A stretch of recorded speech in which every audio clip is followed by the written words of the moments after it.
Bienvenue au grand port maritime de La Réunion. Port européen au cœur de l'océan Indien, Port Réunion est la première porte d'entrée de marchandises sur l'île. Multifonctionnel, le port regroupe de nombreuses activités. Deux grands sites composent Port Réunion, le port Ouest et le port Est. Avec son activité commerciale et logistique intense, le port Est est celui qui regroupe le plus d'usagers et de trafic. La sécurité de chaque usager du port Est est une priorité pour Port Réunion. Pour cela, des règles d'usage doivent être respectées, au premier rang desquelles le code de la route. Le grand port maritime de La Réunion, d'abord, il est autorité portuaire et il est également aménageur. Le grand port a des responsabilités propres à son statut, mais il n'est pas responsable de tout. Chaque acteur est responsable de sa propre sécurité. Le grand port a donc la responsabilité de définir des mesures de protection collective. On vous explique tout, suivez le guide. Le port Est comprend 4 zones aux usages bien spécifiques. Les voies dédiées aux piétons ou vélos. Les zones de manutention. Les zones de manutention sous palan. Les voies de circulation. Afin de poursuivre la visite, voici 7 règles simples mais essentielles pour vous déplacer au sein du port Est. Portez systématiquement les équipements de protection individuelle. Le gilet est obligatoire partout au sein du port Est. Roulez à une vitesse de 30 km/h maximum. Respectez les panneaux de signalisation ainsi que les priorités de circulation. Attention, un véhicule changeant de zone n'est jamais prioritaire. Ne pas stationner ni faire de pause sur les emplacements non prévus à cet effet. Le port Est est avant tout une zone de manutention avec une circulation importante.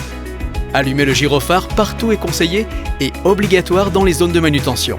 S'assurer d'avoir les autorisations d'accès aux installations. Et bien évidemment, être attentif aux risques de chute et de noyade. Vous êtes désormais prêt pour découvrir les différents espaces du port Est. Les voies de circulation sont réservées aux véhicules légers et aux poids lourds. Il s'agit de voies pour se déplacer entre les différents espaces du port Est.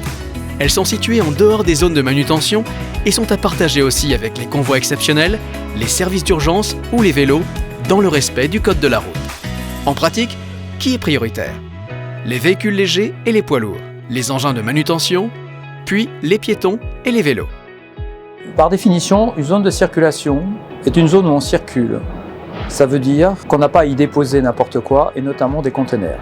En termes de règles à respecter pour la circulation au port Est, le premier principe de base, qui ne doit surprendre personne, c'est qu'il faut respecter le code de la route. Et à l'échelle du port Est, compte tenu des dangers qui existent et qui ne sont pas forcément perçus par les usagers, il est important de respecter la vitesse maximum de 30 km/h. Les zones de manutention sont réservées aux activités et engins dédiés à la manipulation des marchandises. Ici, ça charge, décharge, déplace. Pour être bien repéré, le gyrophare est obligatoire. Seuls les véhicules autorisés par un manutentionnaire peuvent y accéder. En pratique, qui est prioritaire?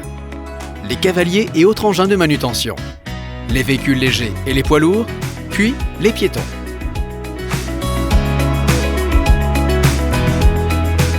Les zones de manutention sous palan sont dédiées aux opérations en bord de quai. Ici, on pratique des activités de haut vol. Ces espaces sont réservés aux manutentionnaires en opération sur l'escale au poste à quai.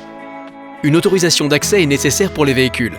Le gyrophare doit être allumé et la plus grande vigilance de mise. Dans cette zone, en plus du gilet, les casques et chaussures de sécurité sont obligatoires. En pratique, qui est prioritaire? Les portiques, les grues mobiles, les cavaliers et autres engins de manutention. Les véhicules légers et les poids lourds, puis les piétons. Lorsqu'il y a une escale de navire, le manutentionnaire qui est en charge du navire est responsable de toutes les opérations de manutention, qu'elles soient ou non sous palan. Et donc c'est à lui de coordonner ses actions et en conséquence, ce sont ses agents qui sont responsables et qui doivent être respectés dans les consignes qu'il donne. Les cheminements piétons et vélos permettent d'accéder aux différents espaces du port Est, à l'écart des activités logistiques. Avec une surface de 175 hectares à traverser, il va y avoir du sport. Ces voies sont uniquement dédiées aux piétons et aux vélos. Aucun autre véhicule ne peut y circuler. Donc la première chose qu'un piéton doit intégrer, c'est qu'il ne peut pas circuler partout. Il doit respecter les cheminements qui ont été marqués au sol et il ne doit absolument pas s'en écarter. il se doit d'être extrêmement vigilant. Il est extrêmement important qu'il porte la chasuble, qu'il ait les chaussures de sécurité, qu'il porte le casque. À l'issue de ce film, j'espère qu'il vous aura intéressé et qu'il vous aura amené à mieux comprendre pourquoi l'enjeu de sécurité est essentiel pour l'autorité portuaire. Et encore une fois, n'hésitez pas à contribuer à améliorer la sécurité sur le port Est en nous témoignant de vos observations. Merci à tous. Vous l'avez compris, le port Est regroupe beaucoup d'activités variées. Le respect de ces règles de circulation et d'accès permet d'assurer la sécurité de tous. En cas de besoin, n'oubliez pas les numéros utiles ainsi que les 2 points de rassemblement pour vous mettre en sécurité. Port Réunion vous remercie pour votre attention et votre engagement à nos côtés. Pour notre sécurité à tous et le bon déroulement des activités, restons vigilants.